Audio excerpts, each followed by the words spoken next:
Oh my God, इसको तो current लग रहा है, इसको तो बचाना पड़ेगा वरना ये मर जाएगा। एक मिनट, इसके हाथ में तो बहुत सारा कैश और आईफोन है। अगर मैंने इसको बचा लिया तो ये फोन और पैसे मेरे हाथों से निकल जाएंगे। इसका क्या है, ये तो मरने वाली हालत में है और ये फोन और पैसे का अब करेगा क्या? तो मर ही जाएगा थोड़ी देर बाद। एक काम करती हूँ, ये फोन और पैसे मैं ले लेती हूँ। देखिए भाई साहब, यहाँ पे मैं आपकी मदद करने आई हूँ, लेकिन आपको देख के मुझे ऐसा लग रहा है कि आप ज्यादा देर तक बच नहीं पाओगे। तो आप एक काम करिए, ये फोन और कैश मुझे दे दीजिए।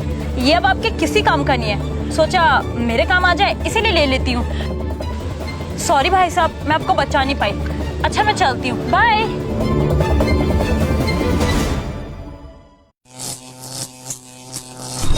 अरे क्या, तो मैंने अपनी जान की परवाह ना करते हुए आपकी जान बचाई।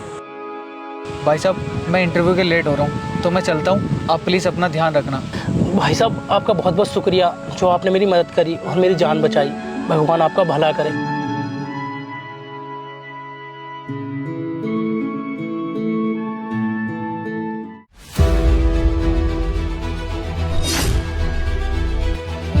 आप यहाँ के कलेक्टर हैं, लेकिन थोड़ी देर पहले तो आपको करंट लग रहा था। हाँ, मैं यहाँ का कलेक्टर हूँ और मुझे कोई करंट नहीं लग रहा था। मैं करंट लगने का ना ड्रामा कर रहा था, ताकि ये मैं जान सकूं कि तुम दोनों में से ना ईमानदार कौन है। क्योंकि तुम दोनों के टेंडर ना शॉर्ट लिस्ट में और तुम दोनों की कोटेशन ना अच्छी थी और टेंडर तुम दोनों में से किसी एक को ही देना था। ये मेरे लिए ना बहुत बड़ी कन्फ्यूज़न हो गई थी कि मैं किसको चूज़ करूँ, क्योंकि ये टेंडर ना पूरे 200 करोड़ का है और अगर इसमें कोई भी चूक हो गई ना तो बहुत लोगों की ना जान जा सकती है। क्योंकि कुछ समय पहले ना एक फुट ओवर ब्रिज का कॉन्ट्रैक्ट ना एक कॉन्ट्रैक्टर को दिया गया था, तो उसे बचाया जाए। लेकिन तुमने क्या करा, उसके हाथ से पैसे और फ़ोन छीना और उसे मरते हुए छोड़ दिया। अगर मुझे सच में करंट लग रहा होता तो आज मैं ना तुम्हारे सामने नहीं बैठा होता। तुम्हारे अंदर तो ना बिल्कुल भी इंसानियत नहीं है। तो मैडम ज़रा सोचो, मैंने तुम्हें उस हाईवे का कॉन्ट्रैक्ट दे दिया और तुमने उसमें घटिया माल यूज़ किया। तो ज़रा सोचो कि रोड एक्सीडेंट में कितने लोग मरेंगे।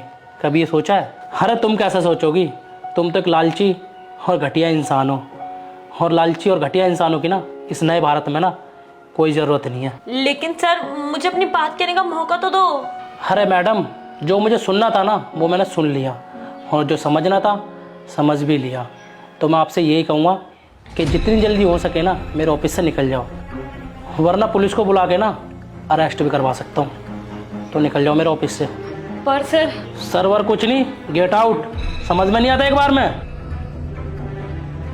और हाँ मैडम, एक बात सुनो मेरी, जो तुमने मेरा फ़ोन और पैसे लिए थे ना वो जाते जाते ना बाहर मेरे पीए को देते हुए जाना। समझ में आया?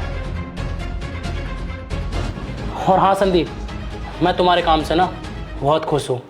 मैंने तुम्हारी पहले ही फाइल देखी थी जिसमें तुमने बहुत अच्छा काम किया है, लेकिन क्या करूँ, दोनों की कोटेशन सेम थी, इसलिए मैं कंफ्यूज था। तो मैं क्या करता, मुझे मजबूरी में टेस्ट लेना ही पड़ा।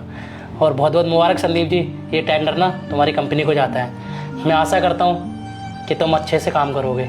और आप फिक्र मत करिए, मैं आपकी उम्मीदों पे बिल्कुल खरा उतरूँगा और जनता का पैसा बिल्कुल भी बेकार नहीं जाएगा, उनको एक अच्छा हाईवे मिलेगा। ठीक है संदीप जी, मुझे आपसे यही उम्मीद है।